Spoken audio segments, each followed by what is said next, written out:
Bonsoir à tous, soyez les bienvenus sur Polynésie, la première. À la une de votre édition, ce soir, le vaccin Comirnaty bivalent est arrivé à Tahiti.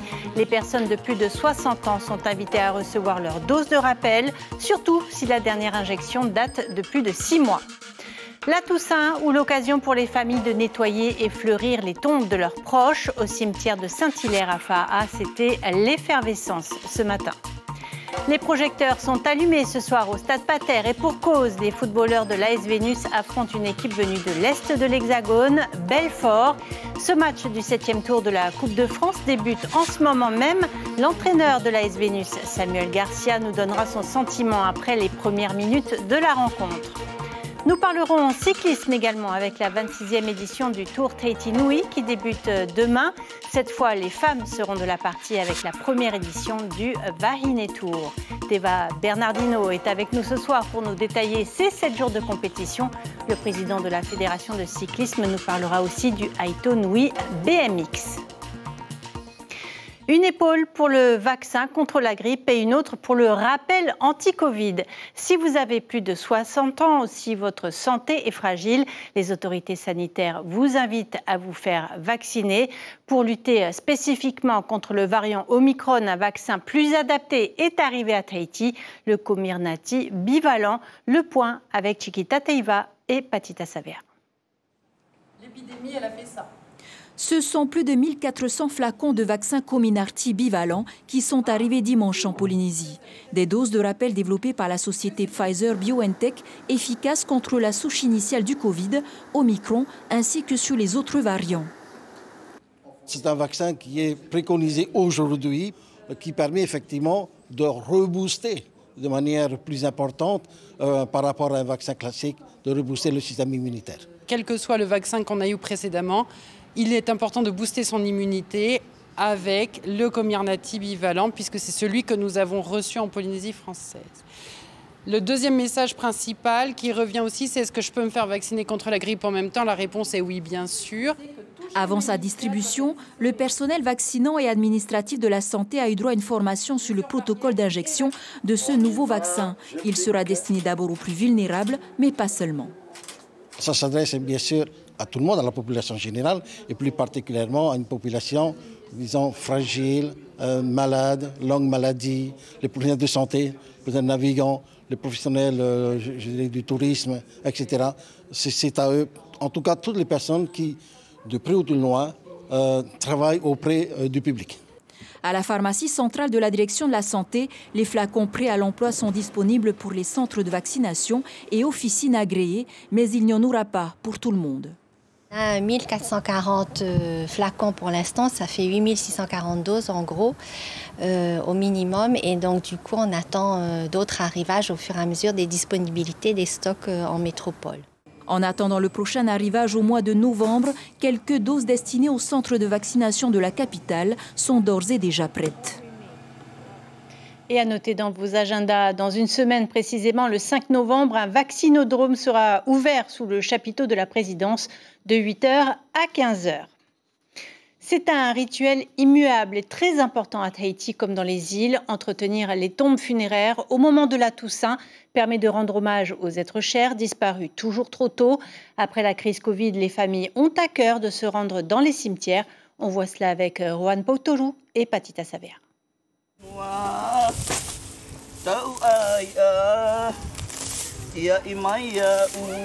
C'est comme renouer avec ses racines profondes. Chaque geste, chaque effort consenti sur cette butte de terre rappelle à Naomi le souvenir de ses parents adoptifs et de son grand-père. Malgré les années d'absence, les sentiments sont toujours vivaces. Si je suis revenu, l'encadrement est cassé. Et puis il y a cette butte de terre seulement qui reste. Hein. Ça fait mal, ça fait mal.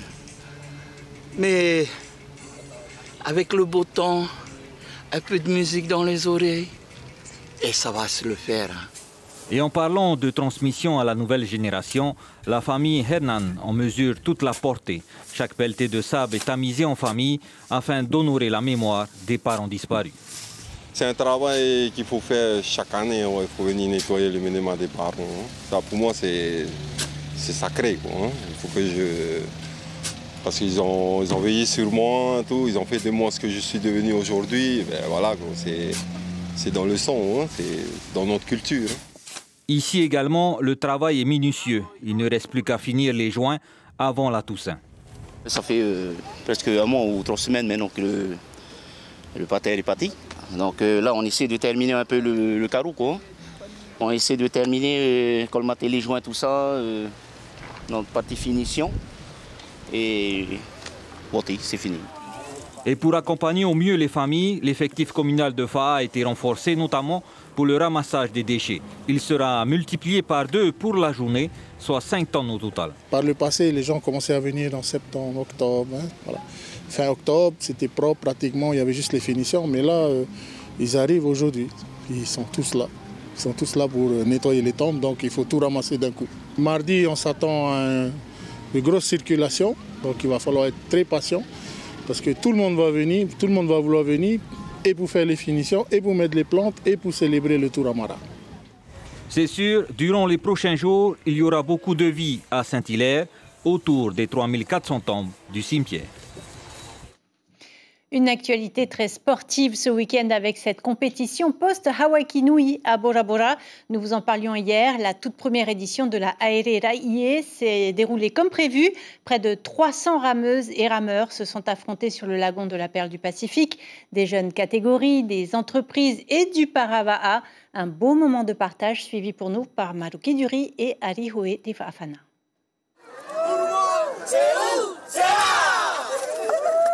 Ce n'est pas une victoire au classement général, mais qu'importe, c'est avant tout une leçon sur la vie. Une vingtaine de clubs de Parava'a amateurs est inscrite dans la Aere Rai'e, un petit record qui en dit long sur l'enthousiasme des participants pour le Va'a. Ça fait chaud au cœur, regardez la joie, et puis là on s'aperçoit qu'ils peuvent faire des choses merveilleuses. Ils sont des personnes extraordinaires. C'est un objectif parce que c'est un projet qui nous tient à cœur depuis 3 ans, participer à cette grande course-là et aujourd'hui on y est. Et j'espère qu'on a un podium président. On n'a pas vu les résultats. Si on a un podium, vous êtes 3e. Super. 3e et 4e, vous vous rendez compte? Ça fait plus de 20 ans que je demande à l'ACO d'organiser un événement. Et enfin, c'est en place. Et qui mélange les générations futures des rameurs avec Inouï. Les champions sont là d'ici 5-10 ans. Et surtout d'inclure le monde du Parava'a aussi dans les courses. Une compétitivité bon enfant chez les handisports, mais une rivalité prononcée chez les plus jeunes, à l'image des minimes et des benjamins qui doivent effectuer 4 km de parcours jusqu'à Matira, le lieu symbolique des arrivées de la Hawaii Nui Va'a. La culture de la gagne et le souci du détail ont bien été transmis. Alors, c'était dur au virage. Oui, au virage, c'était fort la houle. Et du coup, on a dû tenir pour ne pas que le Yamatahuri, comme c'est une V6 lagon, du coup, oui, elle est légère. Vous connaissez déjà en pirogue? Ah oui. Aujourd'hui, près de 2 millions de francs ont été versés aux vainqueurs des différentes catégories. Bora Bora a d'ores et déjà annoncé une 2e édition l'année prochaine. Les Belfortins ou les Tahitiens, qui va gagner le match du 7e tour de la Coupe de France? L'AS Vénus, championne de Polynésie, s'entraîne en tout cas depuis 6 semaines pour affronter sereinement l'ASM Belfort, équipe de National 2. Je vous propose de rejoindre tout de suite l'entraîneur des joueurs de Mahina, Samuel Garcia. Bonsoir. Est-ce que la rencontre a débuté? Quelles sont vos premières impressions? Oui, écoute, ça vient de débuter il y a une dizaine de minutes. C'est un match intéressant. Les équipes sont en train de se jauger. Voilà, on n'est pas trop mal pour le moment. Donc voilà, on va laisser faire le match et puis on verra ce que ça va donner à la fin. 2019, 2021 et 2022, c'est la 3e année que l'AS Vénus affronte une équipe de l'Hexagone. L'année dernière, vous vous étiez déplacé à Trélissac. Est-ce que le fait de jouer à domicile vous sera favorable? Écoutez, ce qui compte, c'est l'expérience de jouer 3 Coupes de France d'affilée. Ça nous fait acquérir de l'expérience. De jouer à domicile, on est content de jouer à 19h ce soir parce qu'habituellement, on joue à 14h. Et que ça nous soit favorable, le niveau est plus élevé en métropole. Donc on fera tout ce soir pour être performant et qualifier Tahiti et l'AS Vénus pour le 8e tour. On a entendu en début de semaine un défenseur qui parlait d'un nouveau schéma de jeu. Vous déployez une nouvelle stratégie ce soir ? Oui, depuis le début de saison, on a décidé de bouger le système de jeu. Et donc voilà, à savoir qu'on a repris que le 8 octobre. Championnat, ils ont repris au mois d'août, donc c'est en train de se mettre en place. Il faut être confiant, il faut être solidaire et il faut avoir envie de mouiller le maillot ce soir pour pouvoir s'envoler le 20 novembre. Alors, plusieurs joueurs de Belfort n'ont pas pu faire le déplacement. 5 joueurs, me semble-t-il, pour des problèmes de passeport. Est-ce que ça aussi, cela va jouer en votre faveur ? Écoutez, on n'en a pas tenu compte. Forcément, si c'est 5 titulaires, forcément que l'équipe en face est amoindrie. Mais au niveau où ils jouent, ils ont de très très bons joueurs. Je pense qu'ils ont de quoi les remplacer. Donc voilà, il faut être sérieux, faire un beau match. Et puis on fera les comptes à la fin au bout de 90 minutes. En tout cas, vous qui êtes également sélectionneur de l'équipe tahitienne, vous encouragez ce type de rencontre pour élever le niveau et surtout provoquer l'engouement du public. On l'entend derrière vous. Complètement. C'est une belle aventure pour les joueurs. On a besoin de se confronter. On a de très bons joueurs ici, mais malheureusement, nous habitons très loin. Donc à chaque fois, c'est compliqué de jouer contre les équipes de l'extérieur. Et le public tahitien, on l'a vu pendant la Coupe du Monde U19, a besoin de voir des beaux matchs. Donc voilà, c'est vrai que pour tout le monde, c'est très agréable de recevoir une équipe de métropole ce soir. En tout cas, on vous sent tendu ce soir. Comment vous vous sentez exactement ? Non, je ne suis pas tendu, mais j'ai envie de voir le match. Il y a mon équipe qui joue, donc je vous remercie de nous mettre en lumière ce soir. Merci beaucoup de nous avoir accordé quelques minutes. Merci voilà, Samuel Garcia. On vous souhaite le meilleur ce soir et merci également à Jacques Damour derrière la caméra. Sachez que vous pouvez suivre le match en direct sur Polynésie la première radio ou en Facebook Live. Match commenté par Ignacio Raveino. La diffusion en télé est prévue mercredi à 19h55. On continue de parler sport avec d'autres compétitions, cette fois sur les routes de Tahiti et de Moorea. Tout d'abord, la 26e édition du Tour Tahiti Nui, prévue à partir de demain jusqu'au 5 novembre. La nouveauté cette année, c'est la présence des femmes dans le peloton avec la première édition du Wahine Tour. Bonsoir Teva Bernardino. Bonsoir. Vous présidez la fédération de cyclisme. Vous serez directeur de course d'ailleurs sur le Tour Tahiti Nui. Pourquoi il a fallu attendre la 26e édition pour inclure les femmes dans la compétition ? Donc le groupe OPT Tour de Wahine, c'est la première édition, mais je peux vous dire que ça existait déjà, les femmes ont déjà participé avec les hommes. Cependant, donc elles ont fait la demande afin de faire un tour féminin. Donc grâce aux partenaires privés qu'on a pu aussi, que je remercie, qu'on a pu organiser ce premier tour féminin. Ce sera le même parcours que les hommes ? Ce sera sur le même parcours, donc elles partiront 5 minutes après, mais avec des distances amoindries. Donc au total, sur les 7 étapes, il y a un total de 210 km. Donc elles feront les 7 étapes ? Elles feront les 7 étapes. Donc, par contre, il y aura aussi des femmes qui pourront s'inscrire tous les jours s'ils veulent faire une étape et non pas les 6 étapes, les 7 étapes en même temps. Alors, la compétition demain débute à Fatawa avec le prologue de la course, puis le top départ sera donné lundi à Pireh. Quelle est la philosophie de cette course ? La philosophie, donc si tu parles sur le tour des Wahine, donc il y a une... Globalement, mais c'est plutôt c'est un peu le Havekinu du cycliste et d'augmenter le niveau des cyclistes locaux afin de se confronter avec l'extérieur. Il y a des étrangers qui seront là ? Donc il y a une équipe d'Amérique, des USA, il y a de Nouvelle-Calédonie aussi, une forte délégation de la Calédonie. Il y a aussi des coureurs métropolitains qui sont venus renforcer des équipes locales. Et le champion de 2019 qui est venu remettre son maillot jaune en jeu, Axel Krane. Quels seront les temps forts, les points difficiles sur les 7 étapes ? Donc c'est toujours l'arrivée mythique sur Punavia en sprint, donc il faut rester vigilant. Après c'est sur Moorea, sur l'étape du Belvédère. Donc ça, ce sont les temps forts. Les temps forts manquer. C'est les montées. Parallèlement, vous organisez un autre événement très différent, le Aito Tahiti Nui BMX. Il y a de la formation et de la compétition au programme.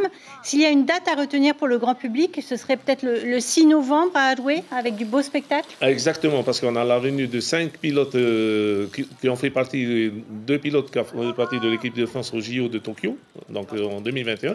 Oui, il y a du niveau. Il y a du lourd, du haut niveau. Et les 3 autres pilotes, Nathanael qui a été vice-champion du monde aussi. Et donc il y aura une confrontation. Donc j'invite le public à venir nombreux à cette manifestation. Ça se passe sur la piste de BMX de Feipi, à Adoué. Exactement. Donc toutes les matinées pour les vacances scolaires, ils encadrent nos enfants des quartiers prioritaires. À chaque fois, Merci beaucoup Théva Bernardino pour toutes ces informations. Merci. Un dernier mot de sport, cette fois aux Marquises, avec le triple championnat Marquise, Polynésie et Pacifique sur l'île de Murutani, à 1 heure de trajet en bateau de Hivaoa, 6 heures d'affrontement dans le Grand Bleu sur une zone de 6 km. Le retour s'est fait vers 14h30 au port de Tahauku à Hivaoa. Les plongeurs ont été accueillis par la foule pour la pesée. Le championnat s'étend sur 3 jours. Image signée Teama Kamia. Plusieurs quartiers de Tahiti et des îles seront bientôt à la merci de monstrueux enfants réclamant des bonbons sous leurs masques effrayants. Dans 2 jours, c'est Halloween, bien sûr. Ambiance dans les rues de Papeete aujourd'hui avec Natacha Silagi, Jacques Damour et Lorenzo Marama. C'est le seul jour de l'année où l'on peut être un monstre en toute impunité. Celui qui fait peur aux plus jeunes et aux plus âgés. La veillée de la Toussaint, alias Halloween pour les plus intimes, reste à l'origine la fête du dieu de la mort et du noir côté anglais et du orange pour les fruits côté romain. Le jour où l'on s'autorise à faire un pacte avec l'horreur. C'est quelque chose de très important pour les enfants, ils attendent avec impatience de cette fête. Ils peuvent se déguiser, aller dans les maisons, chercher des bonbons. Donc c'est très important pour les enfants. Et comme chaque fête traditionnelle rime avec dépenses, les commerçants sont ravis d'être à la Toussaint. Leur chiffre d'affaires aussi, plus 10% en moyenne. C'est festif, c'est vachement sympa, et ça change aussi, ça peut faire peur à certains. Et puis c'est le moment aussi et l'occasion de se retrouver avec pas mal de monde, de faire la fête. Je cherche des petits accessoires pour pouvoir mettre quand je vais sortir. Nul doute que la soirée d'Halloween sera monstrueuse. Après le Tahiti Soul Jazz Festival, c'est un tromboniste de renommée internationale qui a joué sur scène à Pirée hier soir. Luis Bonilla s'est produit aux côtés de légendes du jazz comme Tom Harrell ou Willie Colon. Il a aussi joué avec Phil Collins ou Lady Gaga. Devenu professeur, il a enseigné un peu partout dans le monde. Hier soir, il a montré tout son talent en latin jazz et musique brésilienne avec 5 musiciens de Tahiti. Ce soir, ce sera latin jazz et salsa. Natacha Silagi et Mirko Vanfo ont vu des spectateurs ravis.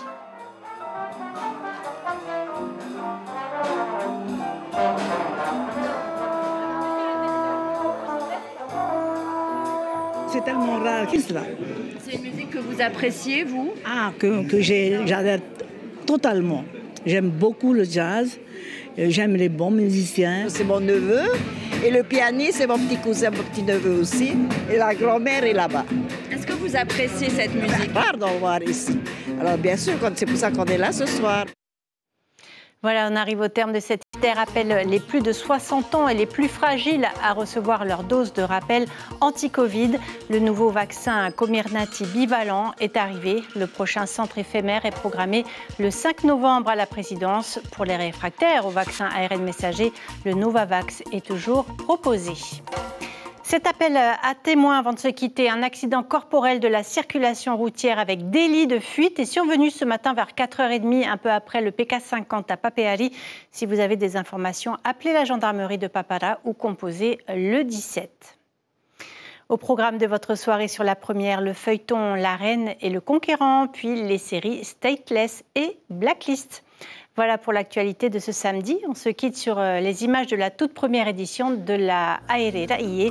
Très belle soirée sur nos antennes et à demain.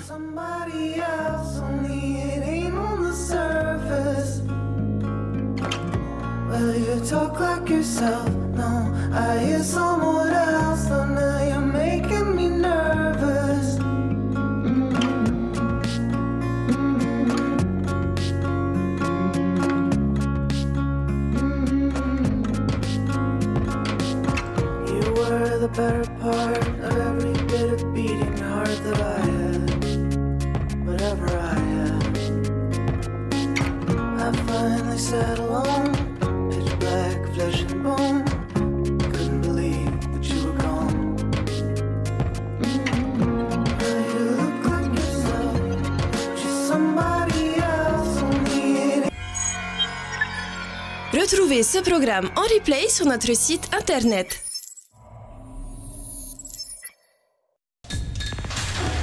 L'information en continu sur Polynésie la première, internet et réseaux sociaux.